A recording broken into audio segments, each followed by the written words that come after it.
Assalamualaikum, apa kabar semuanya? Kembali lagi bersama kita di channel Lilin Putih. Sebelumnya jangan lupa subscribe, like, dan share untuk membantu kita berkembang lebih jauh. Oke guys, langsung ke cerita. Nah, cerita kali ini adalah kisah sekolahku angker.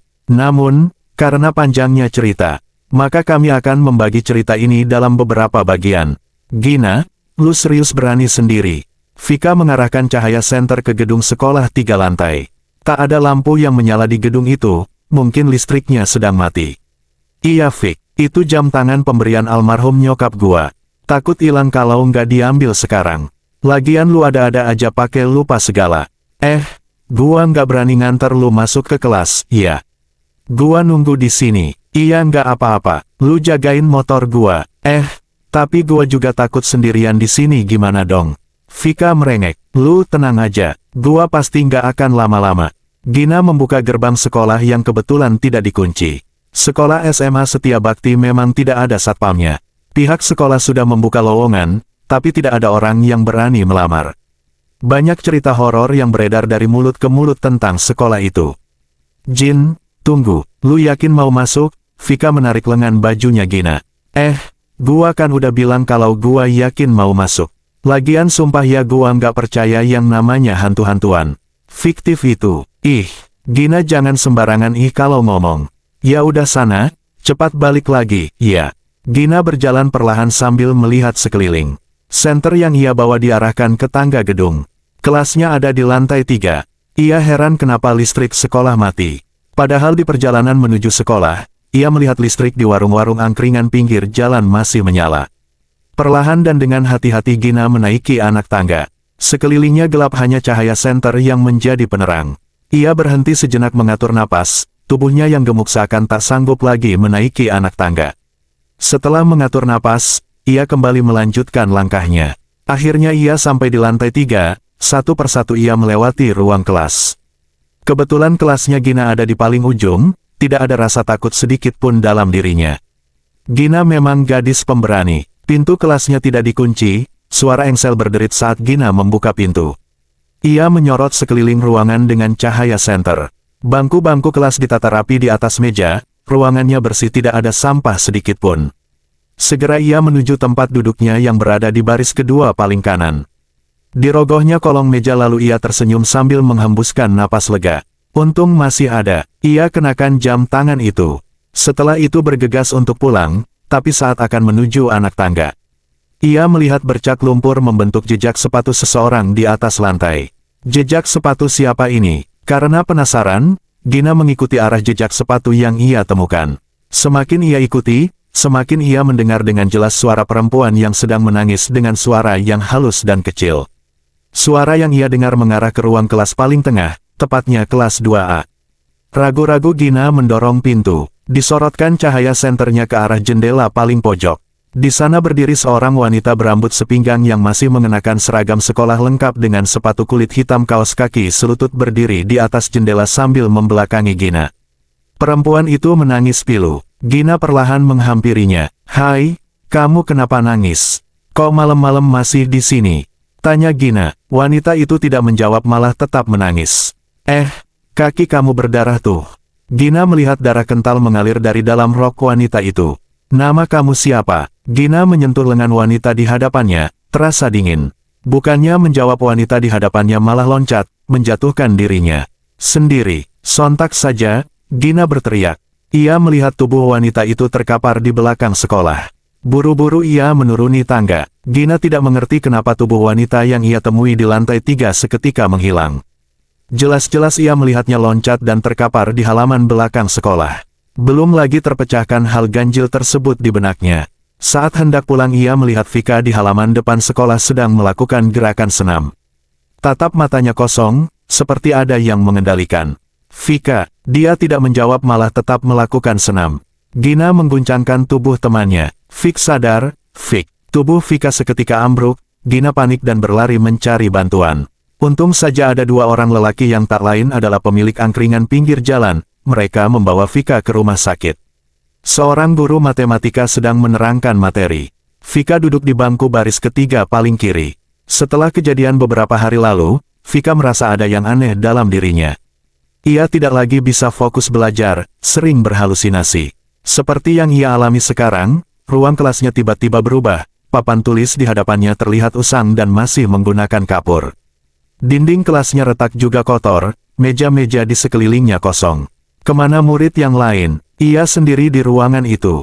Seorang lelaki tua yang mengenakan celana training dan jaket olahraga menerobos masuk ke dalam kelas. Ia membawa rantang nasi lalu memakan sisa makanan di dalam rantang itu dengan lahap, seperti sudah beberapa hari belum makan. Vika mendekatinya perlahan dan ragu-ragu. Lelaki tua yang sedang makan di hadapannya tiba-tiba saja menangis. Vika bingung siapa dia dan kenapa terlihat sangat menyedihkan. Saat Vika hendak menyentuh pundaknya tiba-tiba Gina menyadarkan halusinasinya. Vika, ia tergeragap. Lu halusinasi lagi? Iya. Dada Vika turun naik, napasnya terengah-engah. Keringat memenuhi wajahnya. Enggak, Jin, jawab Vika singkat kemudian bergegas keluar kelas. Ini waktunya jam istirahat. Gina menyadari kalau Vika akhir-akhir ini berbeda. Temannya itu seperti tidak lagi bersemangat menjalani aktivitas di sekolah. Ia sering minta dibawa ke UKS saat jam olahraga. Ia juga sering telat dan melewatkan upacara Senin. Gina yakin hal ini ada kaitannya dengan kejadian beberapa hari lalu. Segera Gina pergi keluar kelas untuk mencari Vika. Ia pergi ke kantin, tapi tidak ada. Di halaman belakang pun tidak ada, biasanya Vika melamun di sana.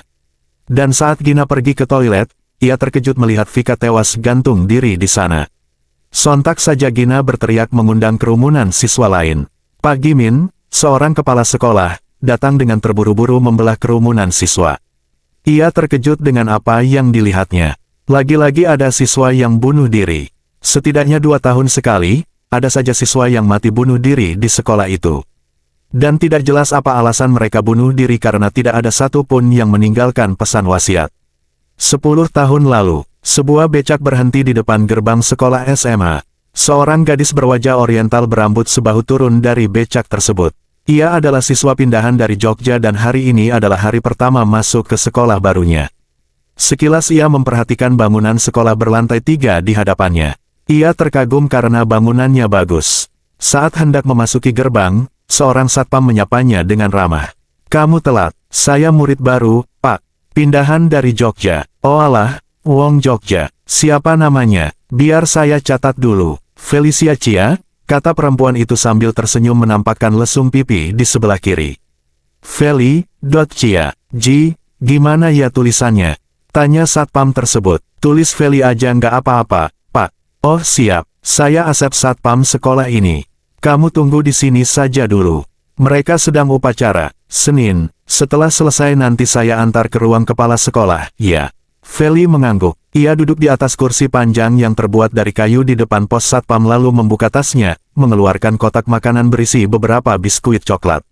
Bapak mau? Wah, boleh. Duh nak Feli udah cantik baik pula, puji Asep. Oh ya, jangan panggil Bapak. Panggil saja saya Asep. Saya masih muda kok. Feli mengangguk, memang Asep ini masih muda baru berumur 20 tahun. Ia tidak melanjutkan sekolahnya dan hanya lulus SMP. Sambil makan biskuit coklat, Feli dengan sabar menunggu upacara selesai. Sebelum upacara usai, Feli dihampiri seorang lelaki parubaya yang memakai baju lusuh dan celana panjang hitam, tangan kanannya memegang sapu lidi. Ia memperhatikan Feli dari ujung rambut sampai ujung kaki. Lelaki itu adalah Pak Cokro, tukang bersih-bersih sekolah. Pak Cokro ini bisu dan hanya orang tertentu saja yang mengerti bahasa isyaratnya. Sebenarnya pihak sekolah tidak merekrutnya secara resmi. Awalnya dia seorang gelandangan yang setiap hari rajin sekali menyapu daun-daun kering di depan gerbang sekolah. Hal itu ia lakukan tanpa ada yang menyuruh. Lama-lama Pak Gimin sebagai kepala sekolah kasihan melihat Pak Cokro. Akhirnya ia diberikan upah setiap minggu sebesar 3.000 perak. Karena Pak Cokro orangnya rajin, ia dipersilakan untuk membersihkan ruang kelas dan menghuni gudang kosong yang tidak terpakai. Heh, mau ngapain kamu? Asep menegur dengan sinis. Ngaung. Cokro menggerakkan tangannya sambil mengeluarkan suara yang tidak dapat dimengerti. Feli mengerutkan kening. Mulutnya masih mengunyah sisa biskuit. Bapak ini bilang apa, Sep? Dia nanya apakah kamu murid baru. Oh iya, Pak. Saya Feli pindahan dari Jogja. Tanpa ragu Feli berdiri dan menjabat tangan Pak Cokro yang kotor. Pak Cokro sumringah senang karena diperlakukan baik oleh Feli. Lalu Pak Cokro melenguh kembali menggunakan bahasa yang tidak dimengerti. Hei udah jangan sok kenal, Asep sinis lagi. Nggak apa-apa, Sep, bapak ini tukang bersih-bersih sekolah kan ya? Pak Cokro mengangguk, senyumnya mengembang. Kemudian ia melenguh kembali sambil menarik lengan kanan Feli. Ia ingin membawanya ke tempat duduk yang lebih nyaman yang biasa digunakan para tamu wali murid. Mau dibawa kemana sih Pak Cokro? Enggung, engah, tangannya menunjuk-nunjuk ke arah barat. Tepatnya di ujung kelas, ada sebuah sofa yang sengaja disediakan untuk wali murid.